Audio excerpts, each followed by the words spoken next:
get familiar. So if you don't know by now, then you should probably get familiar. இந்த video உங்களுக்கு பிடிச்சிருந்தா like பண்ணுங்க, share பண்ணுங்க, comment பண்ணுங்க. மறக்காம சேனலுக்கு சப்ஸ்கிரைப் பண்ணுங்க. சாண்டில்யன் அவர்களின் விஜயமகாதேவி பாகம் 3 அத்தியாயம் 8 கோட்டையில் குழலோசை. கையில் உருவி பிடித்த ரத்தம் தோய்ந்த முனையுடன் கூடிய வாளுடன் காட்டுக்குள்ளிருந்து வெளியே வந்த விஜயன் ரவிதேவன் முதலியவர்கள் காட்டை நோக்கி ஓடி வருவதைக் கண்டு, உங்களை யார் இங்கு வர சொன்னது என்று சீறினான். என்றால் அதற்கு காரணம் இருக்கவே செய்தது. குகை பகுதியில் தான் இருப்பதை அறிந்தவர்களில் இருவர் மட்டும் சுடர்விழியை நோட்டம் பார்த்ததிலிருந்து பெருமளவில் யாரும் தன்னை தாக்க வரவில்லை என்பதையும் தன்னை தனியாக இழுப்பதே அவர்கள் நோக்கம் என்பதையும் ஊகித்திருந்ததால் மூர் சமத்தை கூட தன்னை தொடர வேண்டாம் என்று சைகை செய்துவிட்டு எதிரிகளை புலனறிய காட்டுக்குள் சென்றான். சென்றதும் தன்னை சூழ்ந்தவர்கள் 5 பேர்களுக்கு மேல் இல்லை என்பதை உணர்ந்ததால் அவர்களை சமாளிப்பதற்கும் ரவிதேவன் முதலானவர்களுக்கு குரல் கொடுக்காமல் தானே எதிரிகளை சமாளித்தான். அவர்கள் சண்டையை தொடர்ந்து நடத்தாமல் திடீரென ஓடிவிட்டதிலிருந்து தனது ஊகம் சரி என்பதை புரிந்து கொண்ட விஜயன் காட்டை விட்டு வெளியே வந்ததும் ரவிதேவனும் மற்றோரும் தனக்கு உதவ ஓடி வந்ததை கவனித்து சுடர்விழிக்கு ஏதோ ஆபத்து வந்திருக்க வேண்டும் என நினைத்து குகையை நோக்கி ஓடினான். விஜயன் தங்களை கடிந்து கொண்டதற்கும் குகையை நோக்கி ஓடியதற்கும் காரணத்தை அறியாத ரவிதேவனும் மற்றவர்களும் அவனை தொடர்ந்து சென்றனர். குகையை அடைந்த விஜயன் குகைக்குள் சுடர்விழி இல்லாததை பார்த்ததும் சீற்றம் மிகுந்தவனாய் நின்றுவிட்டான் சில வினாடிகள். பிறகு குகை பகுதியை ஆராய முற்பட்டான். குகைக்குள் அவள் தலையில் வைத்திருந்த அசோக புஷ்பகத்தின் செவ்விய இதழ்கள் உதிர்ந்திருப்பதையும் குகை வாயிலில் கூழாங்கற்கள் சில சிதறி இருப்பதையும் கவனித்த விஜயன் குகையின் மேற்பகுதிக்கு ஓடினான். மேலே இருந்த பாறையில் ஈரக்காலடிகள் படிந்திருந்ததை கண்டதும் ஒரு முடிவுக்கு வந்தவனாய் மீண்டும் குகை வாயிலுக்கு வந்து, ரவிதேவா, சுடர்விழி காணாமற் போனதை குறித்து உனக்கு யார் மீதாவது சந்தேகம் இருக்கிறதா என்று வினவினான். ரவிதேவன் முகத்தில் உக்ரகரமான கோபம் ஜொலித்துக் கொண்டிருந்தது. இல்லை, யார் மீதும் சந்தேகம் இல்லை. ராவணமலையில் பல நாட்கள் தனித்திருந்திருக்கிறாள். அவளை யாரும் நெருங்கவும் முற்பட்டதில்லை. அவள் சீட்டி அடித்தால் வேடர்கள் வாயு வேகத்தில் உதவிக்கு வருவார்கள். அதை தெரிந்து அவளை யாரும் அணுக துணிந்ததில்லை என்று விளக்கினான் ரவிதேவன். அவன் குரலில் அச்சம் தெரியவில்லை, உக்ரம் அளவுக்கு மீறி தெரிந்தது. இங்கும் அவள் சீட்டி அடித்திருந்தால் வேடர்கள் வருவார்களா என்று விஜயன் கேட்டான். வருவார்கள் என்றான் ரவிதேவன். ஆனால் அவள் சீட்டி அடிக்கவில்லை, அல்லது வந்தவர்கள் அதற்கு அனுமதிக்கவில்லை என்ற விஜயன், ரவிதேவா, நீயும் காலனும் சென்று ருகுணா எல்லையிலுள்ள நமது படைகளை திரட்டுங்கள். நான் உங்களை சமந்த கூடத்தில் சந்திக்கிறேன் என்று உத்தரவிட்டு தனது புரவி மீது ஏறிக்கொண்டான். ரவிதேவன் கேட்டான், சுடர்விழி என்று. என்னுடன் வருவாள் என்றான் விஜயன். அவள் இருக்குமிடம் என்று ரவிதேவன் மீண்டும் வினவினான். என்னால் ஓரளவு ஊகிக்க முடியும் என்று பதிலளித்த விஜயன் மெல்ல புரவியை நடத்தினான். மூர் சமத்தும் தனது புரவி மீது ஏறி எசமானை தொடர்ந்தான். அவர்கள் இருவர் போவதையும் பார்த்து கொண்டு நின்ற ரவிதேவன், காலா, நாமும் புறப்படுவோம் என்று கூறவே, எங்கு போக என்றொரு கேள்வியை தொடுத்தான் காலன். மன்னர் ஆணையை நிறைவேற்ற என்று கூறிய ரவிதேவன் தனது புரவி மீது தாவினான். அடுத்த வினாடி அந்த 2 மகாவீரர் புரவிகளும் ருகுணாவை நோக்கி பறந்தன. அப்படி பறந்து கொண்டிருக்கையிலேயே காலன் கேட்டான், ரவிதேவா, நீ சுடர்விழியின் தந்தைதானே என்று. ஆம், அதனால் என்ன? சுடர்விழியை தேடாமல் படை திரட்ட புறப்பட்டு விட்டாயே. சுடர்விழியை தேடிதான் மன்னர் போயிருக்கிறாரே. அவரால் முடியாவிட்டால்?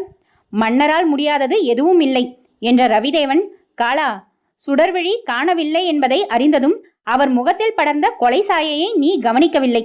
சுடர்விழியை மீட்காமல் திரும்ப மாட்டார் மன்னர் என்று உறுதியுடன் கூறினான். அதற்கு பிறகு இருவரும் பேசவில்லை. புறவிகள் மட்டும் பாறைகளில் பாய்ந்து சென்று கொண்டிருந்தன, தென்கிழக்கில் இருந்த ருகுணாவை நோக்கி.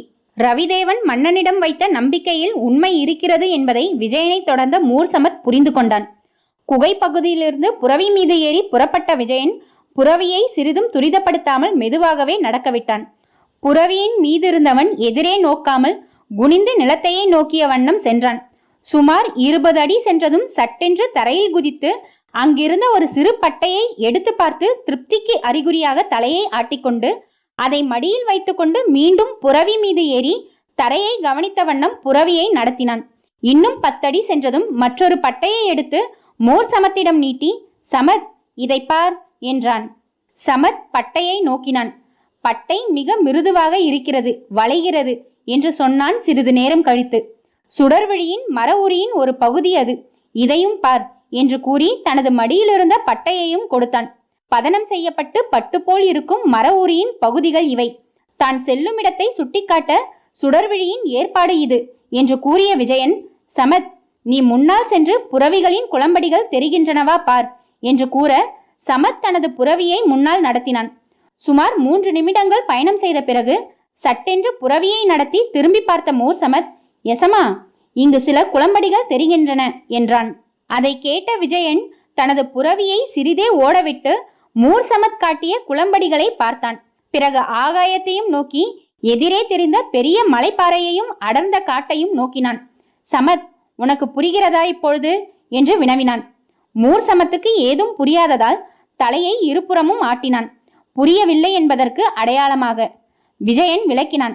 மூர் சமத், இந்த காட்டை சிறிது தாண்டினால் ஹாகலாமலை பாறைகளின் வடக்கு மூலை வருகிறது.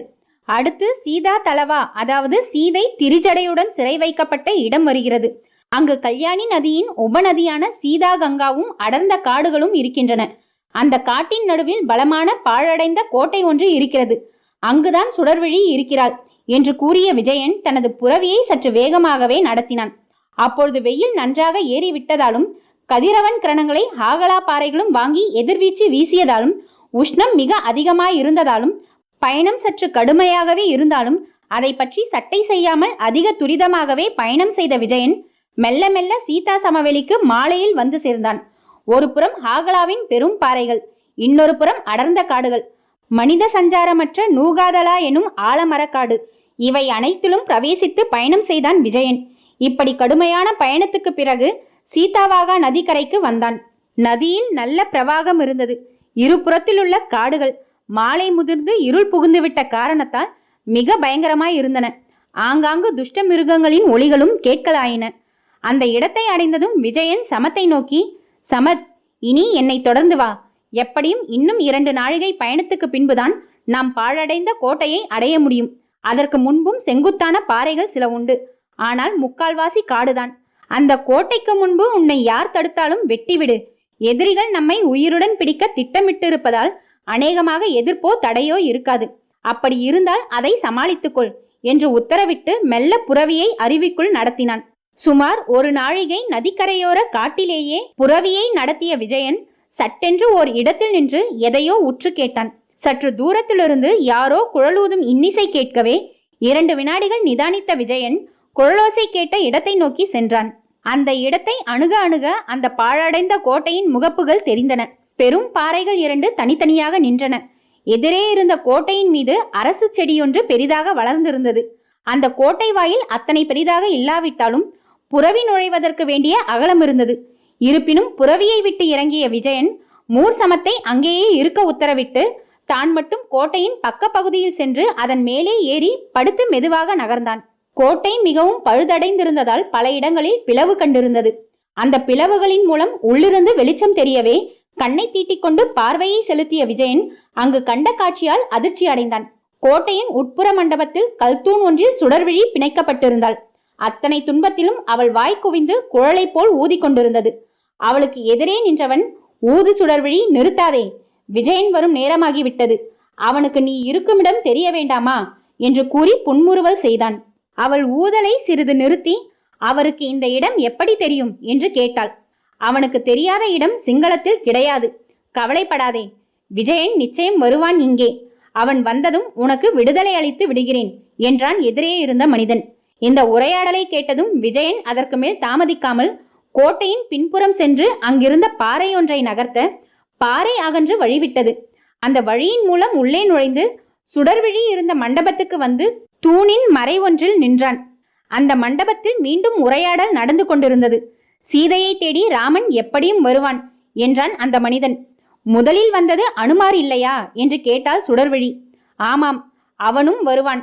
இப்பொழுது அவன் பெயர் மூர் சமத் என்று கூறிய அந்த மனிதன் பயங்கரமாக நகைத்தான்.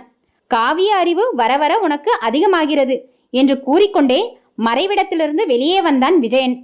வரவேண்டும் மன்னவா, வரவேண்டும், உங்கள் வருகையால் இந்த கோட்டை பயனடைகிறது என்று கூறி தலைவணங்கி விஜயனை வரவேற்றான் அந்த மனிதன். அடுத்த வினாடி தனது வாளை உருவினான் விஜயன். விஜயா, வாளை உருவாதே, அது உனக்கு பயனளிக்காது என்று எச்சரித்தான் அந்த மனிதன். அவன் எச்சரித்த அதே வினாடியில் சுருக்கிட்ட கயிறொன்று மேலிருந்து விஜயன் தலை மூலம் கழுத்தில் இறங்கி சுற்றி கொண்டது. லேசாக இருக்கவும் முற்பட்டது.